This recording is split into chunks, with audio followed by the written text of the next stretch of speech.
Today we are diving into the history of the civil rights movements of the 1950s and the 1960s and the assassination of JFK and MLK Jr. Hi, I'm Sarah Nicholas with my co-hosts Esther Nicholas, Tyra Nick, and Raylina Nicholas. And welcome to Girl 1, 2, 3, and 4, where we explore the events that shaped our world. In this episode, we'll uncover how the world came dangerously close to nuclear war and what we can learn from it today. Civil rights movements of the 1950s and the 1960s and the assassination of JFK and MLK Jr. Challenging the nation to live up to its deal that all are created equal. The movement also demonstrated that ordinary men and women could perform extraordinary acts of courage and sacrifice to achieve social justice, a lesson that continues to inspire people around the world today. African Americans had a long history of fighting for their rights, and after World War II, the struggle intensified as African Americans grew increasingly dissatisfied with their second-class status. Also in the North, African Americans faced segregation and discrimination, even where there were no explicit laws. De facto segregation, or segregation by unwritten custom or tradition, was a fact of life. In many ways, World War II set the stage for the rise of the modern civil rights movement. President Roosevelt banned discrimination in defense industries in 1941.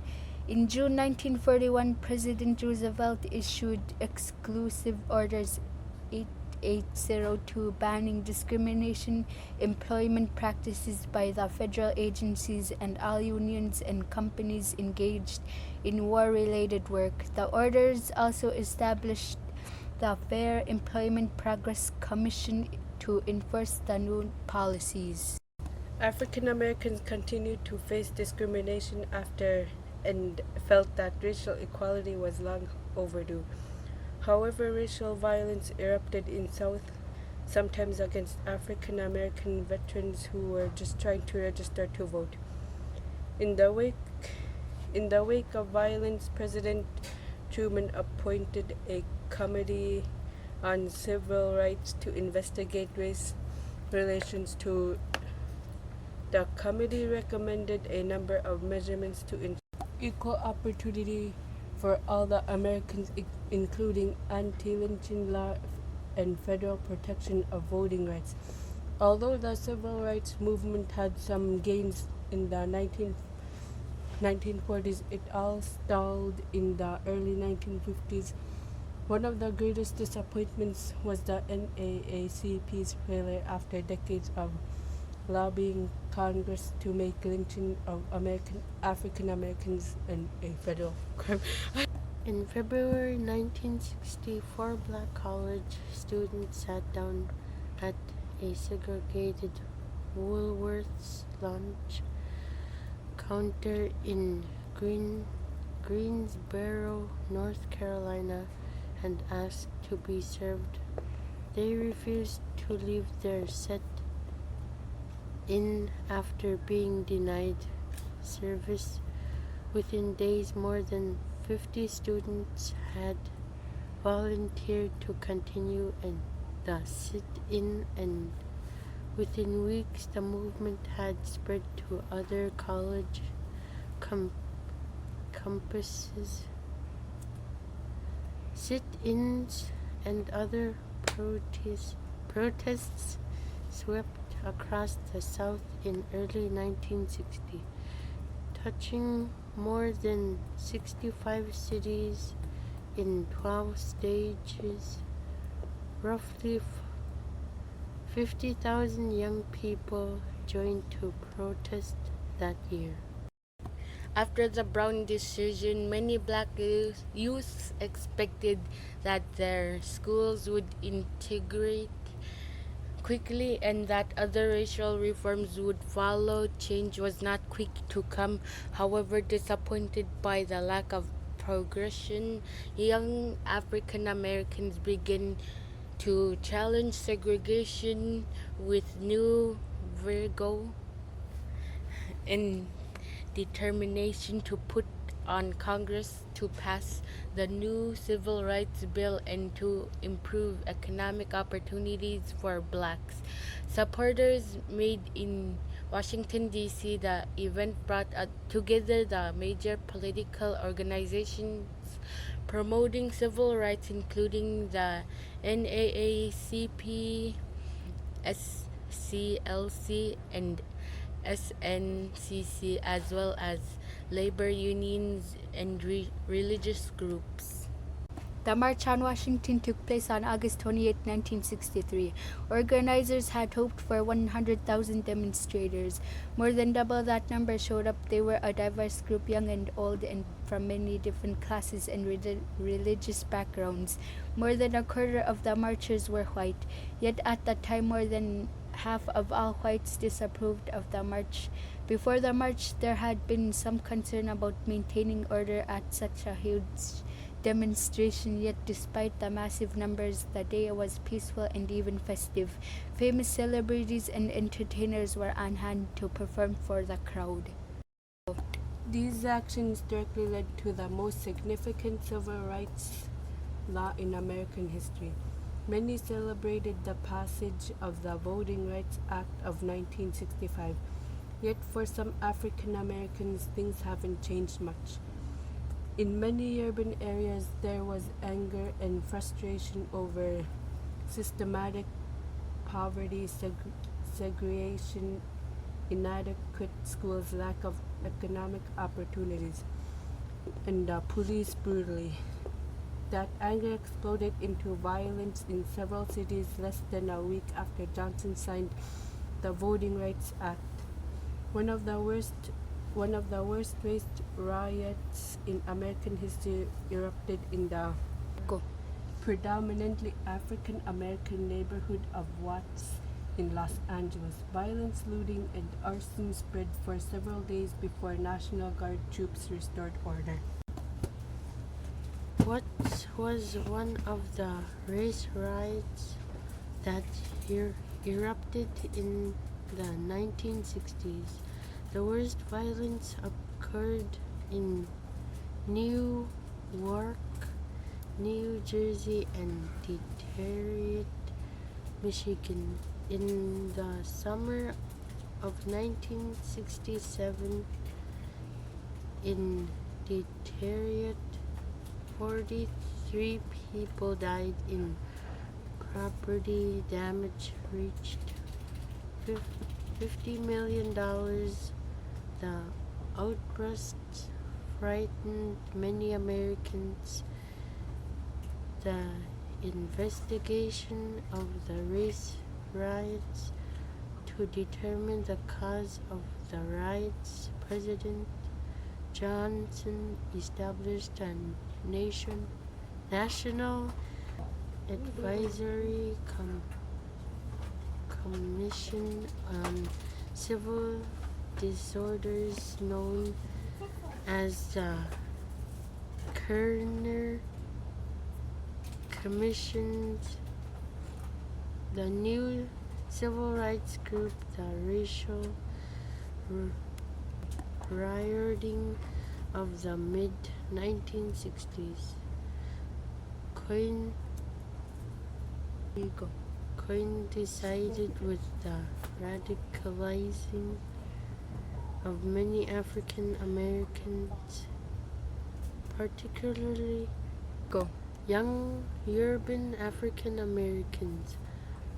Rather than advocating nonviolence and integration, they called for another approach.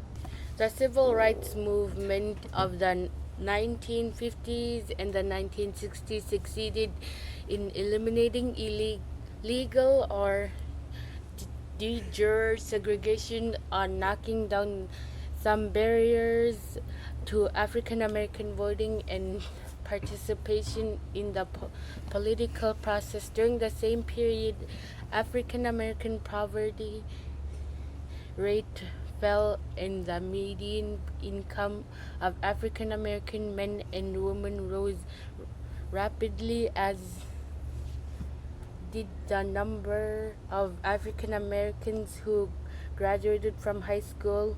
But African Americans still suffered the effects of decades of procession in inequality and were poorer than white Americans by almost every measure. Martin Luther King understood the anger and frustration of many urban African Americans whose lives had changed little despite the civil rights reforms of the 1960s.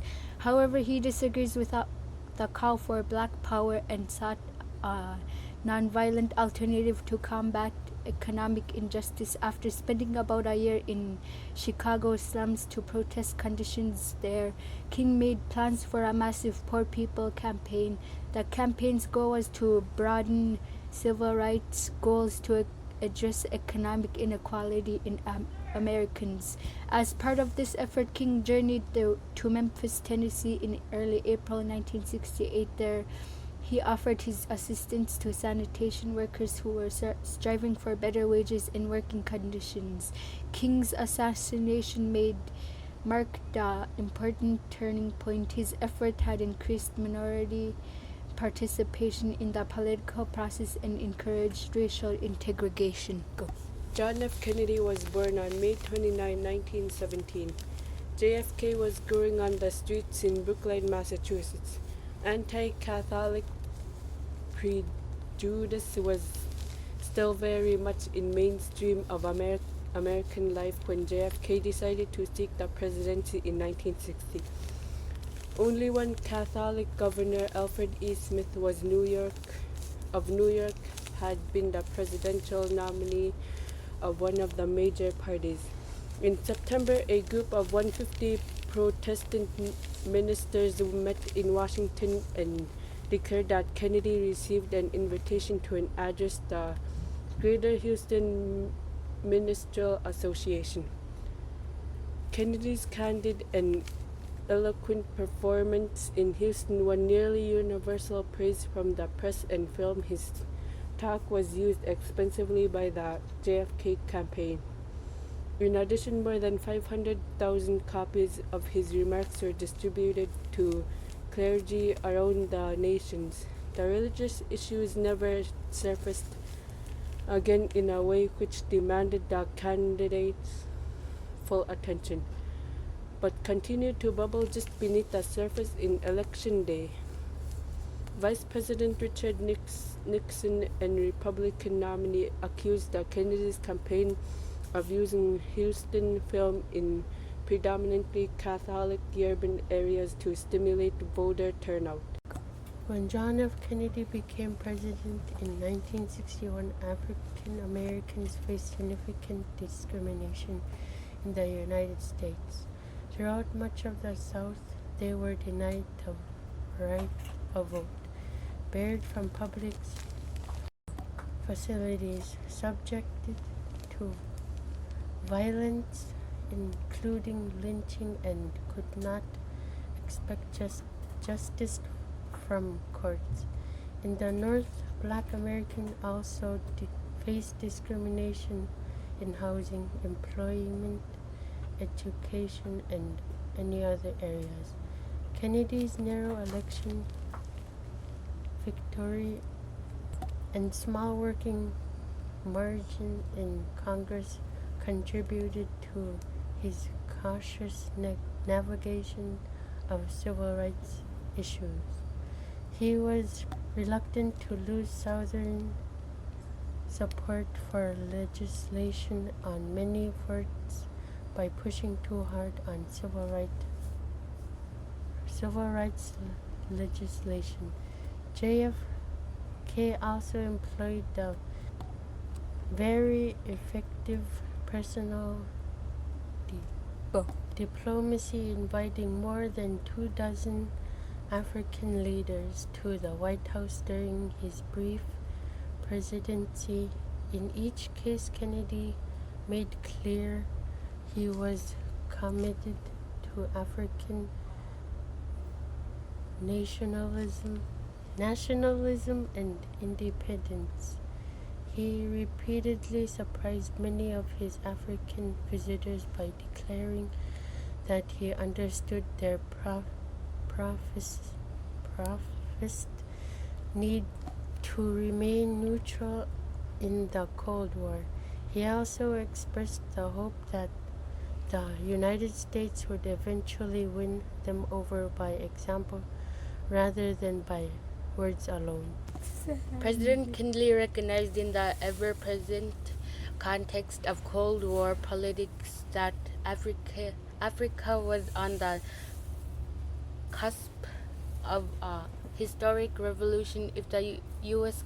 continued to side the colonists, there was no doubt which side would be chosen by the Soviet Union. Kennedy was particularly careful about selecting skilled and open-minded ambassadors to the newly emerged independent African states, and made a special effort to personally meet with them during the periodic consultations at the State Department. During the summer and fall of 1963, the Kennedy administration worked to build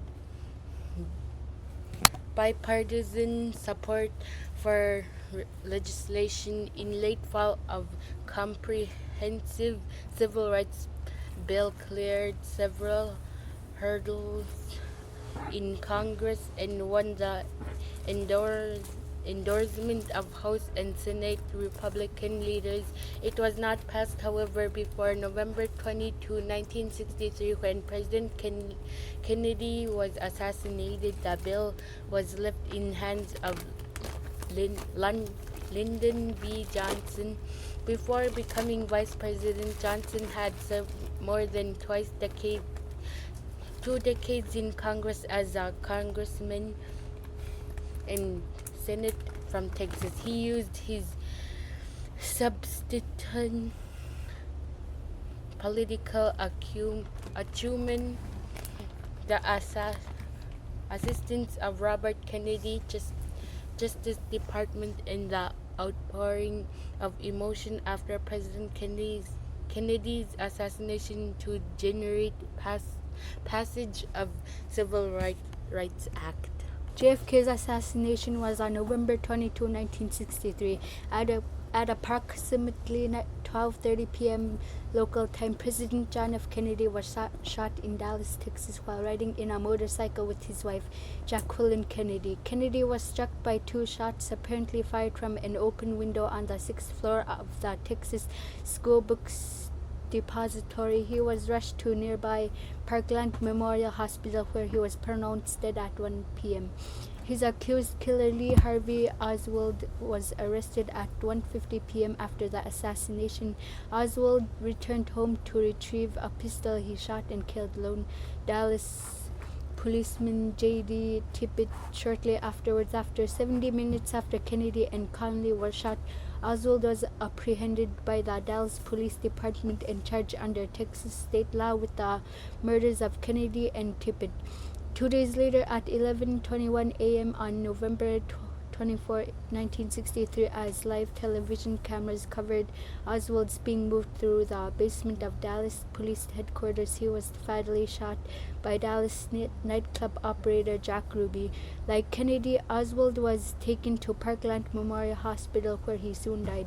Kennedy's assassination is still the subject of widespread debate and has spawned many conspiracy theories and alternative scenarios. Polls found that a vast majority of Americans believed that there was a conspiracy.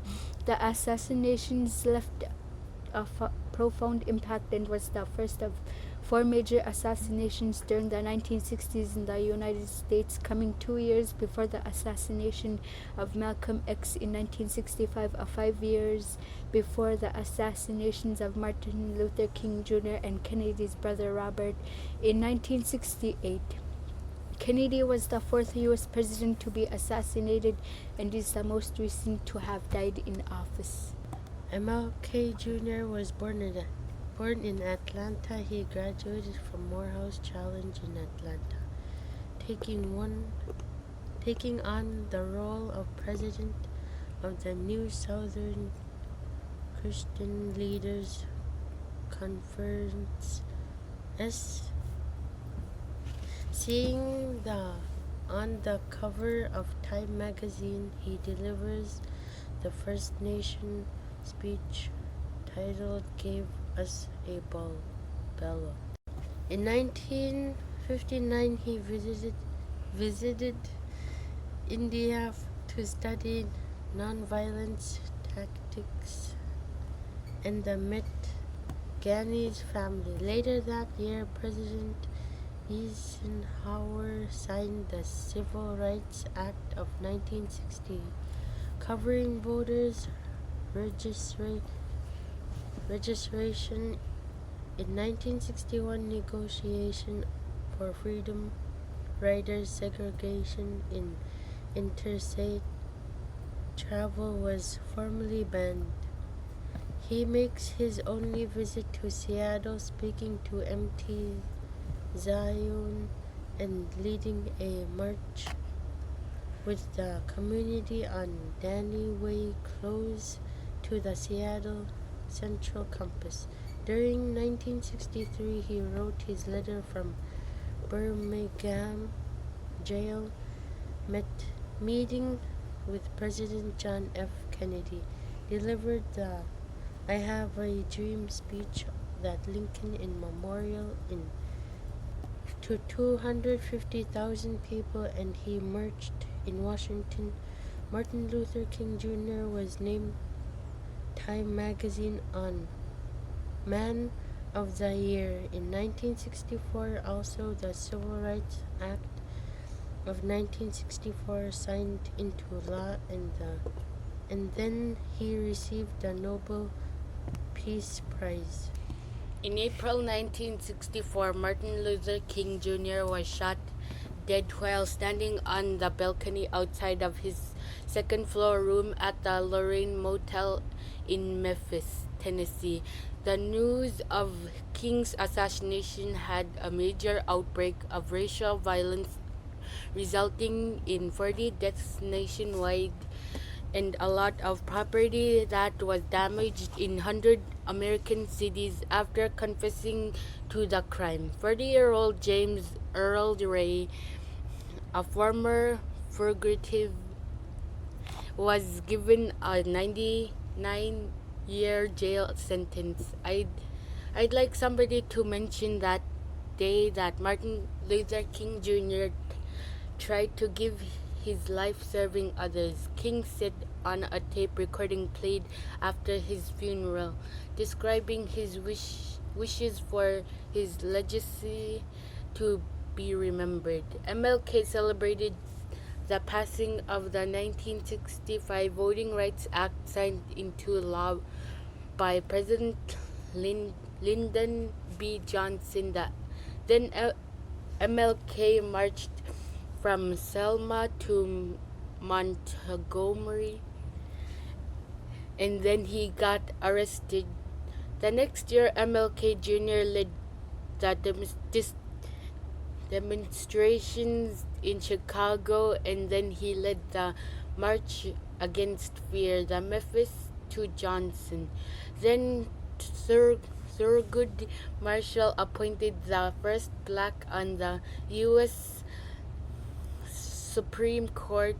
King arrived in Tennessee in April 1968 to prepare for a march the following Monday on behalf of the strike Memphis sanitation workers. leading striking sanitation workers in a march in Memphis, delivers his last speech. I've been to a mountaintop. MLK Jr. was assassinated on the balcony of the Lorraine Motel in Memphis, and more than 3,000 people marching with his coffin through Atlanta. An assassin fired a single shot that caused severe wounds to the lower right side of his face. An ambulance rushed King to St. Joseph's Hospital, where the doctors pronounced him dead at 7:05 p.m. In the following days, public libraries, museums, schools, and businesses were closed, and the Academy Award ceremony and numerous sporting events were all postponed. Shortly after the assassination, a policeman discovered a bag containing a .06 Remington rifle next door to the boarding house. The FBI's largest investigation led its agents to an apartment in Atlanta. Fingerprints uncovered in the apartment matched those of James Earl Ray, a fugitive that escaped from a Missouri prison in April 1967.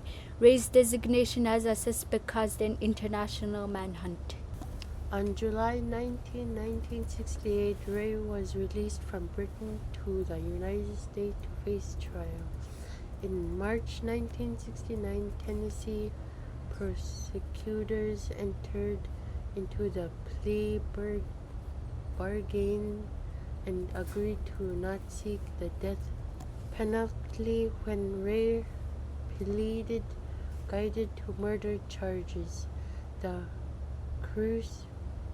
circumstances leading to the plea later became a disagreement when Ray denied his confession soon after being sentenced to a 99-year term in prison. In the year after King was assassinated, doubts about whether the case against Ray was reasonable were sparked by revelation regarding the FBI and other government agencies' extensive surveillance of King. Starting in 1976, the House Select Committee on Assassination, led by Representative Louis Strokes, conducted a re-examination of the evidence related to the assassination of Martin Luther King Jr. and President John F. Kennedy. According to the committee's final report, Ray may have had co-conspirators. Despite this, the report concluded that there was no convincing evidence of government involvement in King's assassination. In the 1977, MLK was awarded the Presidential Medal for Freedom by President Jimmy Carter. During 1983, Dr. King's birthday was declared a federal holiday by President Ronald Reagan. Ray charged his guilty plea and argued on his innocence, saying he was set up by a gun smudger he knew as Rowell. In 1993, Ray's attorney, William F. Pepper, staged a televised fake trial in which the jury declared Ray not guilty and an attempt to gain public support to reopen Ray's case. King's son Dexter Scott King publicly backed Ray's claims of innocence during the televised prison contest in 1997, and King family member publicly backed Ray's request for a new trial. Ray died in prison in April 23, 1998, as a result of Tennessee officials refusing to reopen the case to spite of this part charge of conspiracy continued. even after Ray's passing. Pepper won a small civil verdict of wrongful death against Lloyd Jowers, the owner of Jim's Grill, a restaurant across the street from Lorraine Motel. In 1999, on behalf of King's widow and children, the Justice Department said in 2000 that its own internal investigation, which had been started in 1998 at the King's family's request, had not found enough evidence to support a follow-up examination, despite the fact that the trial provided a significant amount of testimony that contradicted the initial case against Ray. Congress established the Civil Rights Act of 1957. In 2004, awarded a Congressional Gold Medal. Then in 2011, the dedication of the Martin Luther King Jr. Memorial. So the civil rights movement of the 1950s and 1960s and the assassination of JFK and MLK Jr. wasn't just a story about conflict. It was a lesson in leadership and diplomacy. Understanding history like this helps us prevent similar mistakes in the future. Thanks for joining me on Civil Rights Movement of the 1950s and 1960s and the assassinations of JFK and MLK Jr. Don't forget to tune in next time for another dive into the past.